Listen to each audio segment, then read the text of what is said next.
নমস্কার বন্ধুরা, recipe of চয়েসে সবাইকে স্বাগত। বন্ধুরা, আজ কিন্তু সুগার ফ্রি একটা কেকের রেসিপি আপনাদের সাথে শেয়ার করছি।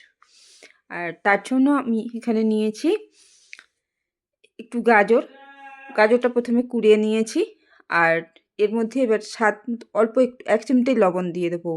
আর এই কেকটার জন্য কিন্তু আমি ডিম, চিনি, গুড়, কোনো মিষ্টি জাতীয় কিছু নিচ্ছি না। মিষ্টি ছাড়াই এই কেকটা তৈরি করব। আর এবার নিয়ে নিচ্ছি ওটসটা আমি শুকনো খোলায় ভেজে গুঁড়ো করে নিয়েছি। এটা মিক্সিং জারে দিয়েও গুঁড়ো করে নিতে পারেন, তবে আমি এটাকে হাত দিয়েই গুঁড়ো করে নিয়েছি।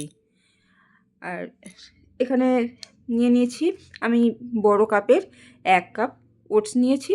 তারপর আমি এর মধ্যে ওই মাপেরই দুধ 1 কাপ দিয়ে দিলাম। এখানে কিন্তু দুধটা নিয়েছি রেড কাউ।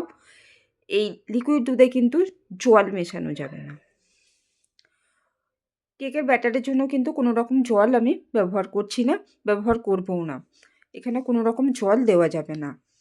খুব ভালো করে এটাকে মিশিয়ে নিয়েছি। এবার আমি এর মধ্যে দিয়ে দিচ্ছি আমুল স্প্রে বা পাউডার দুধ, যাই বলুন না কেন, সেটা কিন্তু আমি এখানে 200 গ্রাম নিয়ে নিয়েছি। এবার এই পাউডার দুধটাকেও ভালো করে মিশিয়ে নিতে হবে। এইভাবে মেশাতেই কিন্তু এটা ফেটানো হয়ে যাবে। আর অন্যদিকে আমি যে জায়গাটার মধ্যে কেকটা বসাবো সেই জায়গাটায় কিন্তু একটু তেল ব্রাশ করে নিলাম। আর ব্যাটারের মধ্যে দিয়ে দিলাম 2 টেবিল চামচ সাদা তেল।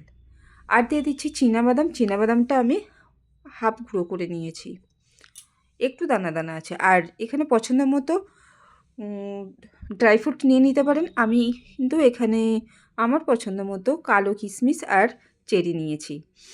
এখানে চীনাবাদাম, কাজু বাদাম, আমন্ড এগুলোও দিতে পারেন, খেজুর, আর কিছু দিচ্ছি না।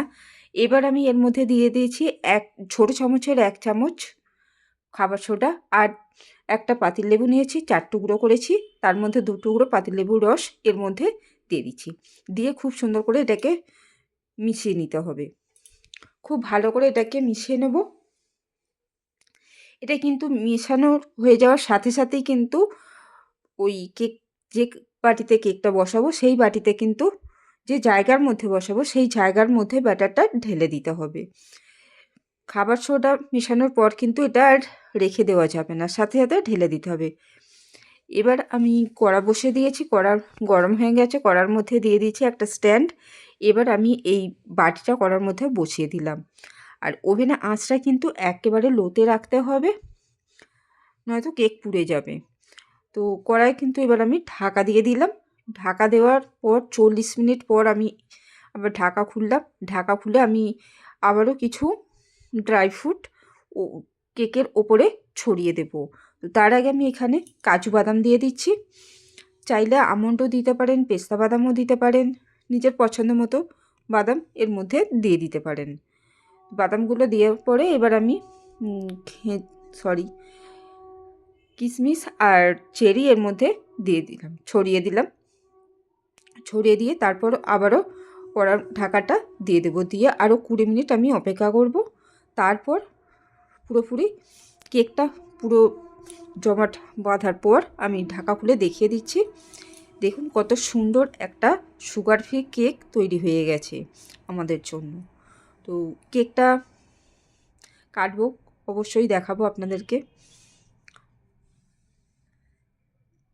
রাত পোহালেই বড়দিন, তাই বড়দিন উপলক্ষে কেক খাবো না সেটা তো হয় না, তাই তৈরি করে নিলাম।